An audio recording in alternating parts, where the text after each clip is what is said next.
You know that actor, Danny Trejo? Well, he once turned down a movie role, and that movie ultimately got some people killed. This story starts with Edward. He's 44 years old, living in Los Angeles, and he's an actor. You've probably seen him in Blade Runner and Battlestar Galactica. At one point, he's even nominated for an Oscar for his role in Stand and Deliver, and his career takes off. Then, in 1991, Edward gets the opportunity of a lifetime. A movie studio offers him the chance to direct and star in his own film. He's thrilled. He wants to make a mafia movie, something like The Godfather or Goodfellas, something people will love. He decides to base it on the true story of the Mexican Mafia. The movie will eventually be called American Me. Because it's based on a true story, Edward wants it to feel authentic, so he hires actors and consultants who personally know or have worked with the Mexican Mafia. One of the actors he approaches is Danny Trejo.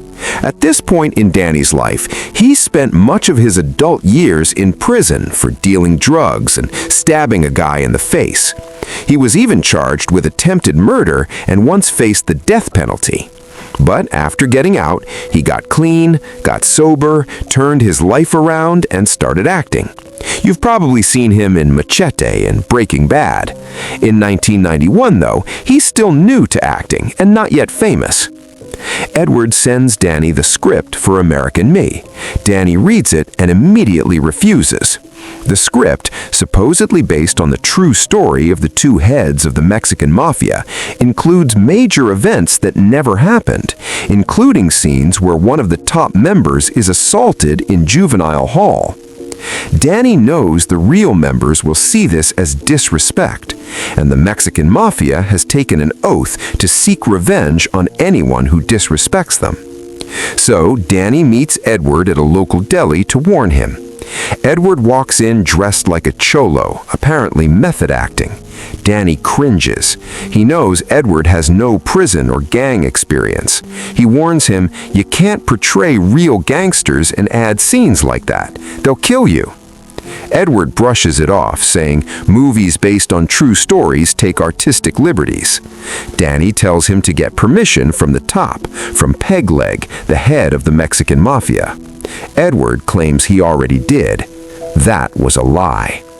Later that night, Danny gets a call from Pegleg himself, calling from prison. Pegleg has heard about the movie and is furious. He confirms he never gave permission. The script, he says, is nonsense. Despite this, Edward moves forward.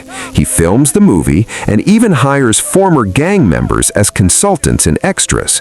One of them is Anna, an ex-gang member turned anti-gang activist who works to help kids avoid gangs. Edward gives her a small role. In 1992, American Me hits theaters. It doesn't perform well, but it gets the full attention of the Mexican Mafia. They watch it and see the altered scenes, including assaults and a fabricated murder, things that never happened. They see it as deeply offensive.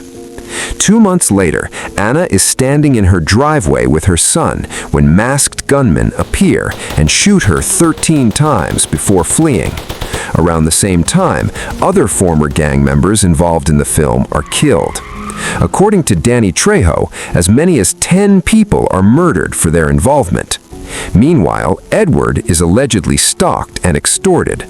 Over the next 3 years, members of the Mexican Mafia demand money and property from him. The exact amounts are unknown, but in the end, Edward survives. He doesn't get murdered. And Danny Trejo? He saw it coming and walked away before it began.